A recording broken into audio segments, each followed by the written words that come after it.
What is up, guys? Wrestling Premiere is here. Now you're probably wondering, why the hell is this guy uploading? Well, April Fools. Let's just say that. This is one I have wanted to make ever since I watched the first Fast and Furious movie a couple of weeks ago. That movie had some cheesy acting, but I still enjoyed it, and also gave me that early 2000s vibe, and this WrestleMania was right in that exact time period. WrestleMania 17 was basically the last hurrah of the Monday Night Wars. It gave an end vibe, the end of the Attitude Era and the end of the war with WCW. The event was like the absolute peak of WWF. It was like, you can't get any better than this event. WrestleMania 17 is in the same class as SummerSlam 2002, ECW One Night Stand 2005, which I can't wait to cover in a few months, hopefully, and Money in the Bank 2011. The absolute best of the best. We got Austin and Rock 2, which to many is the best of Austin and Rock's trilogy. The Undertaker finally had a good matchup against Triple H. E&C, the Hardys, and the Dudleys tore the house down. And the undercard was consistent and everyone belonged on the card. Do I think there'll ever be a WrestleMania like this? Well, these circumstances make this the best. What I mean by that is that this event was basically the end of the Attitude Era and the Monday Night Wars. So I don't think it could get any better than that. Okay, WWF in 2001 was going through a time of change. Their main competition was gone, and within the company, the ratings were still pretty good, and the pay-per-views were so damn stacked that it made for some very fun events. For me, 2001 was the best year for pay-per-views with 2000, and maybe a hot take, but 2008 follows them for me.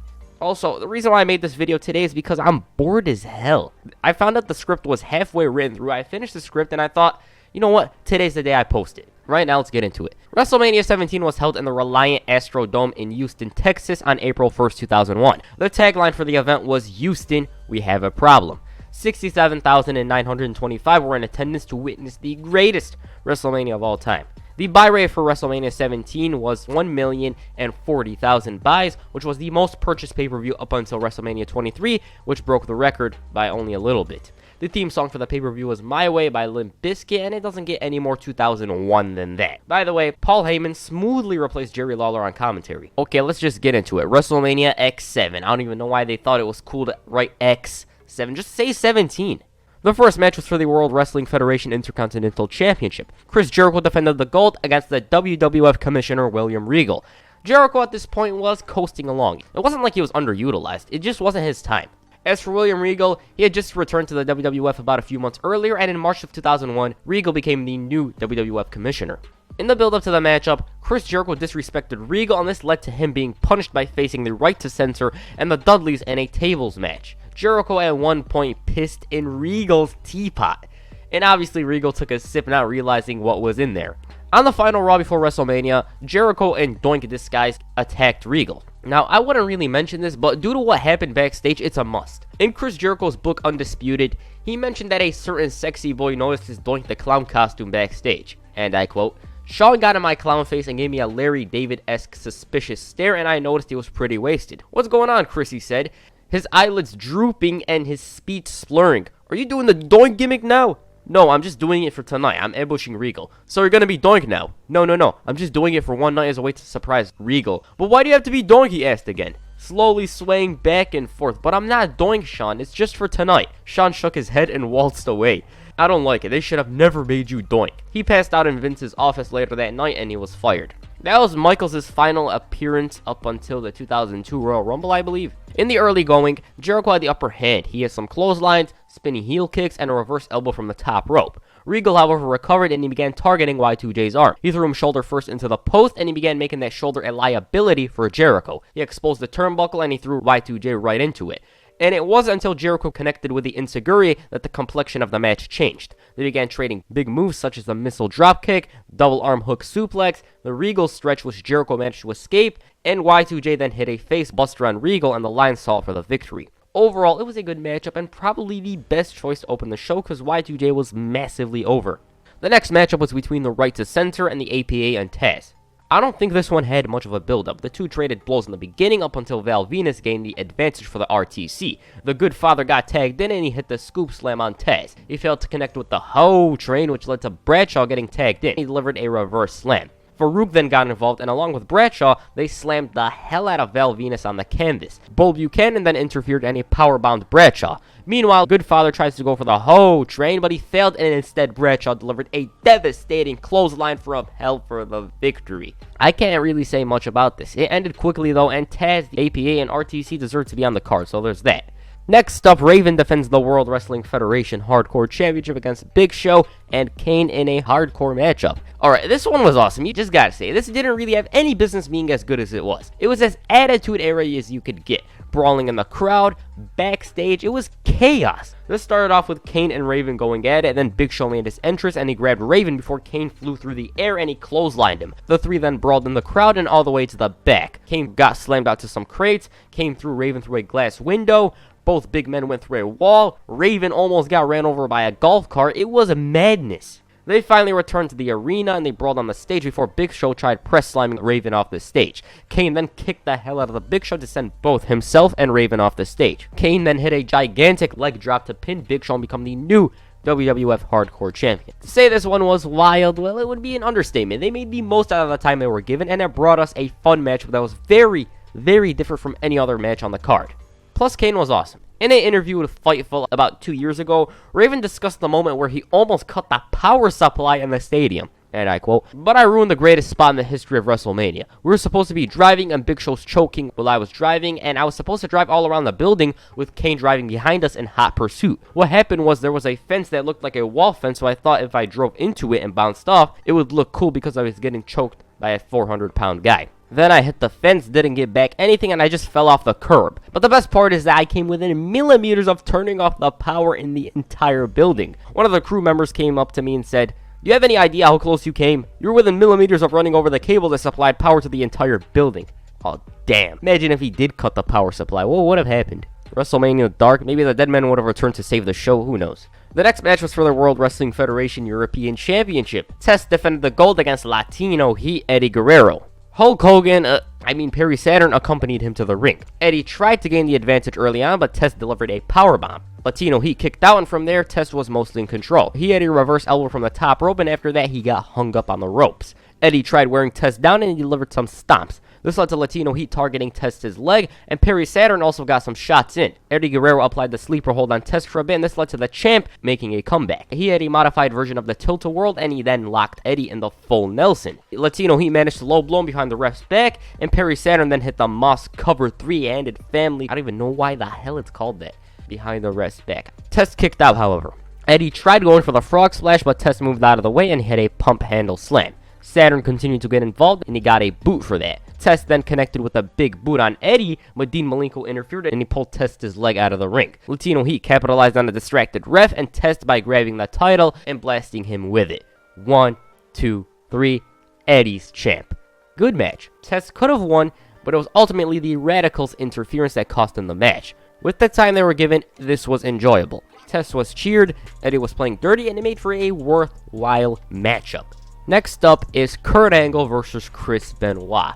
This was the work rate match on the card, because Angle and Benoit were clearly the best mat wrestlers in the entire company. Angle came out first and he insulted Texas. He told the adults in the state to stop wearing cowboy hats because they aren't 9 years old anymore. Alright, this one started off with some takedowns and exchanges, collar and elbow tie-ups and submission holds. Benoit tried to lock the crossface on many occasions early on, and seeing that this might be a battle he'll lose, Angle suddenly decked the hell out of Chris Benoit, which switched the style of the matchup from a basic wrestling match to a fight.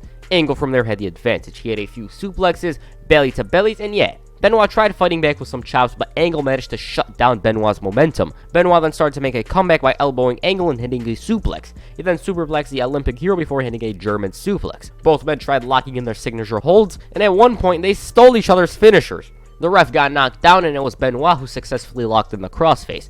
Angle was tapping out, but there was no referee. The Rabid Wolverine tried reviving the ref, and Angle capitalized on this by hitting the Angle Slam. 1, 2, Benoit kicked out. He tried going for the moonsault, and once again he failed. Benoit tried to one-up this by hitting the flying headbutt, and he successfully hit it. Angle kicked out once again, and once he recovered, he low-blowed Benoit and rolled him up to emerge victorious at the grandest stage of them all. Oh, and he used the tights for leverage. Now, these two always had classics. This match, the cage match, Royal Rumble 2003, which is my favorite one, man, they know how to deliver.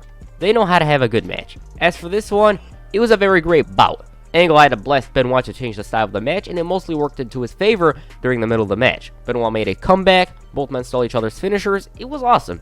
The next match was for the World Wrestling Federation Women's Championship. Ivory defended the gold against Chyna. At this point, Chyna was so damn popular. She was one of the most well-known superstars outside of the wrestling bubble. It seemed like 2001 was going to be another great year for the ninth wonder of the world, but that's for another time. Right now, let's focus on Chyna's feud with Ivory. This match was one-sided. Chyna manhandled Ivory, who couldn't really get any offense in. She powerbombed her, and right after that, she covered her, but then she broke the pinfall to hit another move, which was the press slam for the victory, and that was it. Story was good. Match, well, it was short. What am I supposed to say about it? Chyna finally won the Women's Championship, which was a title that eluded her, and good story. The match was perfectly short because Chyna was, like, on a different league compared to Ivory at the time, so it made sense for the match to be short. Next up was Shane McMahon versus Vince McMahon in a street fight with Mick Foley as the special referee. About this one, for many reasons, it was shockingly good. The story of this is well known. Shane O'Mac returned on the March 12, 2001 episode of Raw. His father was happy to see him. As a matter of fact, he was asking for a hug, but Shane instead gave him some right hands. Now, the reason why Shane returned is because he seen the way his father treated his mother and he wanted to do something about it. The match was later made for WrestleMania.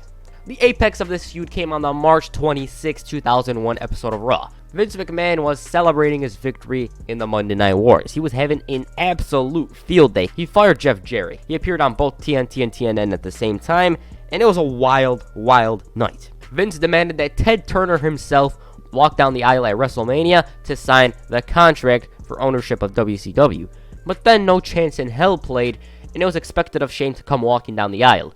And he did. But instead, he walked down the aisle in Panama City, Florida, not Cleveland. Shane said that Vince wanted to finalize this WCW deal at WrestleMania, and this was just the opportunity he was looking for. And the deal is finalized. And the name on the contract does say McMahon. However, the contract reads Shane McMahon. Boom. Historic moment. Shane buys WCW from right under his father. Shane said that WCW kicked Vince's ass in the past, and that's exactly what he's gonna do at WrestleMania. This reminds me of the original plans for this street fight. Apparently, WCW superstars were gonna get involved in this matchup. Here's what Lance Storm had to say, and I quote, "The WWF flew us in, put us up at a different hotel, and had a bus booked to sneak us all in the back door of the arena. We were even brought over a little bit late in hopes that all the fans would be in their seats and no one would see us. Unfortunately, all these efforts to keep our Mania appearance a secret were for naught because Sean Stasiak did a radio or internet interview the day before and stooged off the whole thing. The office was furious, and many of us speculated that it might cost him his job. I was even told at one point that the plan was to have us do a run-in on the Vince versus Shane match. But Vince was so mad word had got leaked that he killed the angle and almost sent all of us home. Thankfully, we at least got to stay and watch the show." Anyways, the match started off with Vince slapping his son. He tried pummeling him, but he suddenly recovered and knocked down his father. Stephanie got involved and she slapped her brother. And during this time, Vince was getting his ass kicked. Shane brought out a kendo stick and he whacked the hell out of his father with it. He blasted his father with a monitor and he laid him on top of the announce table. Shane then went to the top rope, but then Stephanie begged for him not to do it. He didn't care, and as Shane was flying through the air, Stephanie pulled Vince out of the way to send Shane crashing and burning to the ground. Then all of a sudden, we see Trish Stratus, who brings out Linda. She approached Vince to check up on him, and then all of a sudden she slapped the daylights out of him. Stephanie noticed this, and it turned into a catfight between the two women. Meanwhile, Vince recovered, and the look on his face when he realizes that Linda was at ringside, oh man, it's up there with the WrestleMania 19 look. He's like, ugh. Right when he was about to do something, Mick Foley went up to him and told him to not even think about it. Vince backed off, but only for a few seconds. He whacked Foley with a chair and he put his wife in harm's way by seating her in the corner of the ring. Vince grabbed a few trash cans and he blasted Shane. As Vince was about to use another trash can, Shane pointed at his mother and the crowd was going wild. She slowly stood up and it made for an awesome moment. Vince turned around and he got kicked in the balls. The referee Mick Foley even got involved, and Shane then grabbed a trash can and put it under Vince's arms. He then climbed to the top rope on the other side and he hit his first coast to coast for the victory. I love this match. It was so well booked. Vince got his comeuppance for treating his wife like garbage. Shane bought WCW from under his father, and he kicked his ass at his own creation, WrestleMania. Trish Stratus turned face. It was a mess, but in a good way, you know. It's just a shame, though, that the WCW superstars didn't interfere. They were only given a shout-out in the beginning of the match, And it would have made for an even memorable moment had they invaded WrestleMania. So far, this is my favorite match of the night. You might say, why not Angle and Benoit? I just thought this was more fun. This match, it was like overbooked mayhem, and I loved it. The next match was for the World Wrestling Federation Tag Team Championships. The Dudleys defended the gold against the Hardys and Edge and Christian. These three teams revolutionized these kinds of matches. Shawn and Razor walked so these three teams could run, because they ran with these kinds of matches. They stole the show at every event with their impressive spots. The dynamics, everything was great about them. All the teams got their moments to shine. The Dudleys powerbombed Jeff Hardy onto a table that had Edge. Spike Dudley interfered and he bulldog Christian onto a table. The Hardys jumped off ladders. Lita came out and she hurricaned Rhino. Spike blasted him with a chair. The Dudleys 3D'd Lita. It was wild. Edge and Christian were mostly wise, although Christian did take a risk by hanging onto the titles 20 feet in the air. Jeff Hardy had a swanton off the top of a tall-ass ladder. And Jeff, a few minutes later, was hanging 20 feet in the air. Like, how does he do it? One moment, he jumps off a ladder onto two guys. And a few minutes later, just a few, I believe it was 2 minutes, he's 20 feet in the air hanging, trying to grab the titles. He's dangling. Edge noticed this, and he speared the hell out of Jeff. $1 million moment. Whenever I think of this match, this moment is most likely the first thing to pop out of my head. It's madness. Like, boom, he speared him, and Edge looked like he was legit knocked out. Rhino came out too, and he gored the hell out of Bubba and Matt Hardy. And in the end, Matt Hardy and Bubba were pushed off a ladder onto 4 tables. Rhino hoisted Christian onto his shoulders to help ENC emerge victorious at WrestleMania. 15 minutes of carnage, chaos, anarchy. This was really something special. It was like the pinnacle of those matches these three teams had. To this day, I don't think there's a TLC match from there on that could top this. Maybe TLC 3. Never watched it before, to be honest. Maybe that was better, but it's your opinion. Personally, this is the greatest TLC match of all time, WrestleMania 17. Next up was the Gimmick Battle Royal. Mean Gene and Bobby Heenan called this one. Like, that's sad. The last time I watched this, both men were still alive. All the guys in this match were mostly undercard guys from the 80s and 90s. Keyword mostly, because the Iron Sheik and Sergeant Slaughter won WWF Gold. This match ended with the Iron Sheik victorious, but right after the match, Sergeant Slaughter locked him in the Cobra Clutch to celebrate WrestleMania, I guess. The next match was between The Undertaker and Triple H. The story of this match was this. On a SmackDown, Triple H came out and bragged about how he's beaten every single one of our heroes and how Austin and Rock were in the main event of WrestleMania, and he's not. Out came The Undertaker. He said that Triple H has never beat him, and if he tries him, he'll make the game famous. Triple H obviously resented this, and he attacked The Undertaker. He told the American Badass that he's famous for crippling people. So, The Undertaker decided to retaliate by vandalizing Triple H's limo, thinking he's in there. Triple H then had The Undertaker arrested, and Stephanie got a restraining order to prevent The Undertaker from approaching her. On the following week's Raw, The Undertaker had Kane go after Stephanie. He grabbed her, and William Regal ordered Kane to put her down. The Undertaker said he'll put her down, but only if he gets Triple H at WrestleMania. Regal's like saying he can't do that and whatnot, but Undertaker was threatening Regal, saying that Kane will throw her off the balcony. After a bit, Regal finally accepted. Now, this match was bizarre. Why? The ref took a long-ass nap. I don't think there was a ref that was knocked out as long as Mike Chioda was in this match. I'm like, come on. It was an eternity before he woke up. Like, Undertaker at one point even deliberately assaulted the referee, like, stay down, because Triple H was catapulted straight to the ref and he decided to elbow him. Meanwhile, those two fought in the crowd and The Undertaker chokeslammed Triple H off a platform. Triple H was presumably knocked out, but The Undertaker decided to elbow him. EMTs came out and The Undertaker got rid of them, and it was basically a no DQ match. In the ring, The Undertaker grabbed Triple H's sledgehammer, and just as he was about to use it, Triple H kicked him in the jewels. He was begging for mercy, now you low blow him, huh? The Undertaker, however, gave Triple H a boot just as he was about to use a sledgehammer himself. Once both men recovered, they exchanged blows. Triple H tried going for the tombstone, but The Undertaker countered and connected with a tombstone of his own. He went for the cover, but there was no ref. He then tried performing the last ride, but that smart-ass Triple H blasted him with a sledgehammer. The ref actually counted this time, but The Undertaker kicked out. In the corner, Triple H delivered several rights, but then The Undertaker bounced back by hitting the last ride for the victory to go 9-0 at WrestleMania. This was a pretty good brawl. The ref took the longest nap in wrestling history, Triple H was humbled, and the brawl was crazy. Overall, an entertaining encounter. And the main event, The Rock defends the World Wrestling Federation Championship against the bionic redneck Stone Cold Steve Austin. This one needs no damn introduction, the best feud of the Attitude Era. I mean, Vince and Austin was on another level, but from an in-ring standpoint, this one, for me, takes the cake. Austin and Rock, two of the very best, once again face off to close this legendary era. But for how this edition got going, well, let me give you a refresher. Austin won the Rumble. Rock won the title at No Way Out to make the match. During the build-up, though, Mr. McMahon placed Deborah in The Rock's corner for no real reason. The Rock didn't like this because she was Austin's wife, and eventually this was forgotten about for some reason. On the March 23rd, 2001 episode of Raw, Stone Cold and The Rock explained their mindset on this matchup. The Rock said that he's going to give Austin every drop of sweat, every drop of blood, every ounce of energy that he has, and he's going to get the absolute best of himself at WrestleMania.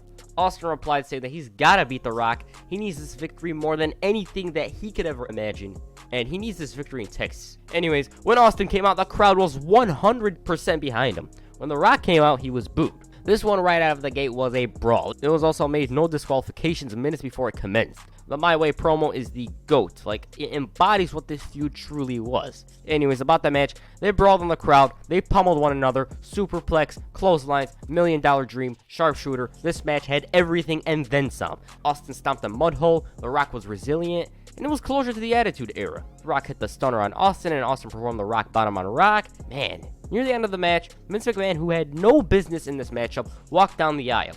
In the ring, The Rock performed the People's Elbow, and he had the match won. 1, 2, what? Vince pulled The Rock from out of the ring, and the Great One responded by playing tag with the owner of the WWF. You know, he ran after him. Once he entered the ring, he got the Rock Bottom by Stone Cold. The Rock managed to kick out. The ref then got knocked down, and Austin low-blowed Rock. He then asked Vince for a chair, and he blasted the Great One. The Rock kicked out once again.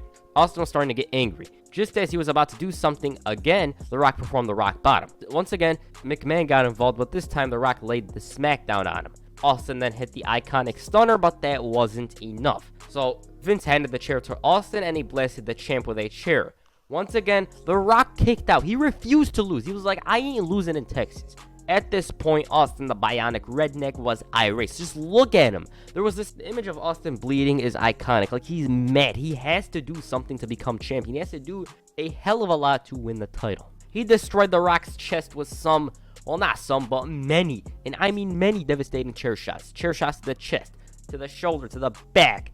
JR didn't understand this. He's like, what the hell is this? Austin went for the cover, and this time he won the match. I mean, Heyman said it. Austin will do anything to win the WWF Championship. He destroyed The Rock with a McMahon endorsed steel chair. It doesn't get any crazier than that. JR was dying on commentary, and the crowd was excited to see Austin as champ. Right after the match, though, Austin shook hands with Satan himself. JR was beside himself. He couldn't believe a single moment. Austin shaking hands with McMahon? Come on. Austin celebrated with McMahon, and he leveled Rock with the WWF Championship belt. It was such a crazy turn of events. I mean, Austin said it himself. He needed to beat The Rock more than anything he could ever imagine. As for the ending, it was the final moment in the Attitude Era. The era kind of began with Austin stunning Vince, and it ended with Austin siding with the very same man. And that's it. Overall, this is the greatest WrestleMania. The reason why this is the greatest WrestleMania is because of the circumstances and because of the matches. Like, it was basically the celebration of the Attitude Era and the war, and it brought closure to the era in itself. So, for that, it's the greatest WrestleMania of all time. That's it for this video. Make sure you hit a rock bottom on the like button and perhaps a Stone Cold Stunner on the subscribe button. Peace. I'm out.